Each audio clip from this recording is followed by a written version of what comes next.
Greetings, beloved brothers and sisters.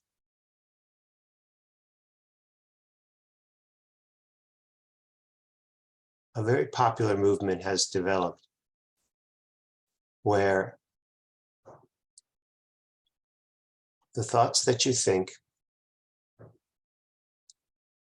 can be seen as bringing things to you. You create with your thoughts. And this is true. On this plane, it's kind of a miscreation with your thoughts, unless they're the extension of love. But even so, while you believe in separation, you are at the effect of your thoughts, and they do create, even if it's an illusion.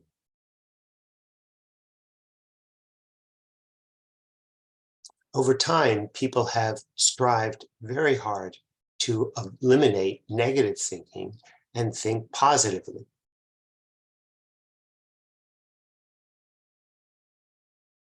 This in and of itself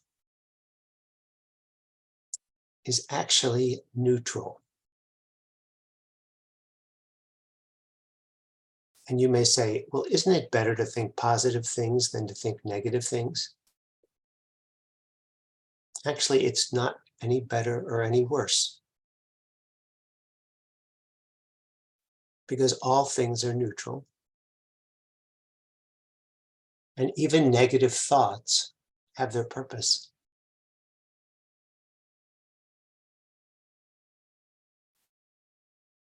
If they're just seen as thoughts, not even your thoughts, then they become interesting and not particularly significant.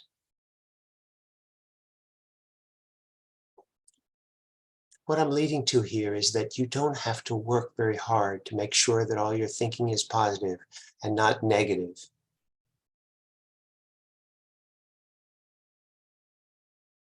To align yourself with perhaps the law of attraction.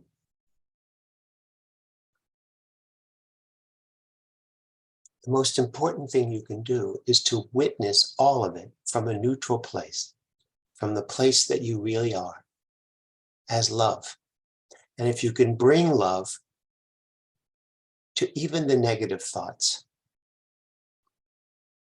they will lose their impact. You will find yourself forgiving them for whatever they bring in the illusion.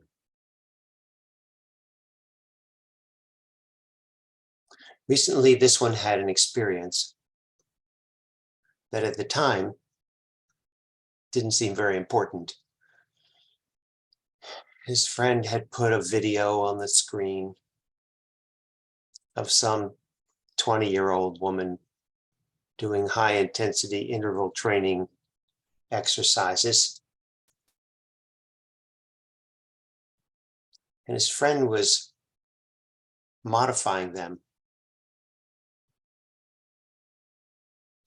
But he thought, I can keep up with this young woman, even if she is 50 years younger than me. So he started exercising and imitating everything she did, planks and very strenuous exercise. And at the time, he was kind of proud of himself for being able to keep up with her.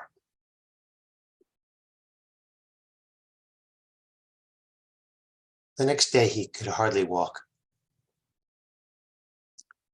And for the first time, he just watched his thoughts and where they went. He found that if he was sitting, the pain went away, but as soon as he tried to stand up, it was terrible pain. And then he said, if I lie down, there's no pain there, but when I try to get up from lying down, it really hurts. Then he tried stretching and he tried all kinds of exercises and looked on YouTube.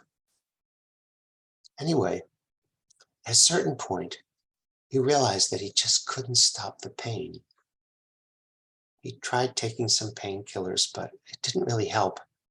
And after a while, the pain became constant. It hurt while sitting down, while lying down. He was having trouble sleeping. And he noticed that there was a storm of thoughts happening. Oh my gosh, this is osteoporosis. I'm probably going to have my left hip have to be replaced, just like my dad did at this age. He started envisioning his bones crumbling or being fractured. All the while, the pain was constant and getting worse each day.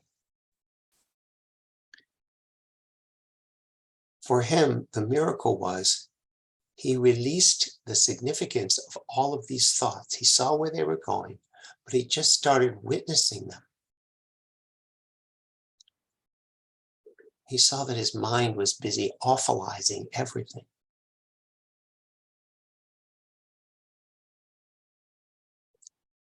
And instead, he just was present to the pain,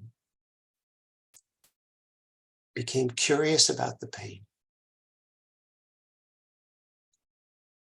envisioned Saint Germain's violet flame surrounding himself, surrounding the organs, but it didn't seem to help very much. But at a certain point, he could see that this story was unfolding and he was going to resign himself to upcoming hip surgery. And yet,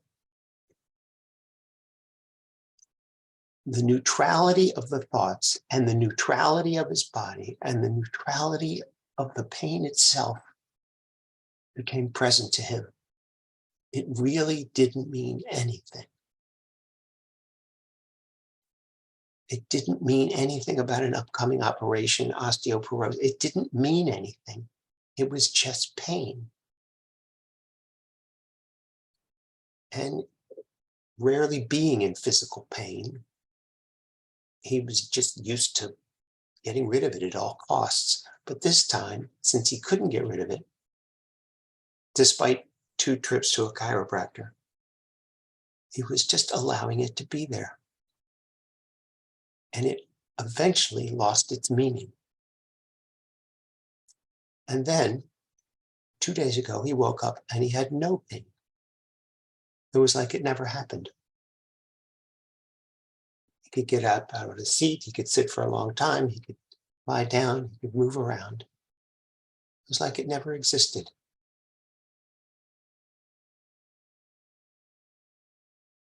And it's not that the pain disappearing was a miracle, but it was losing that connection with thoughts that are trying to convince you they are true.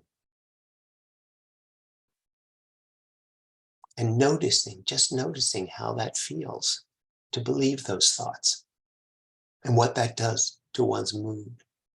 This was the miracle for him. It really was like waking up from a dream, and in the dream there was pain, but being awake, there's none.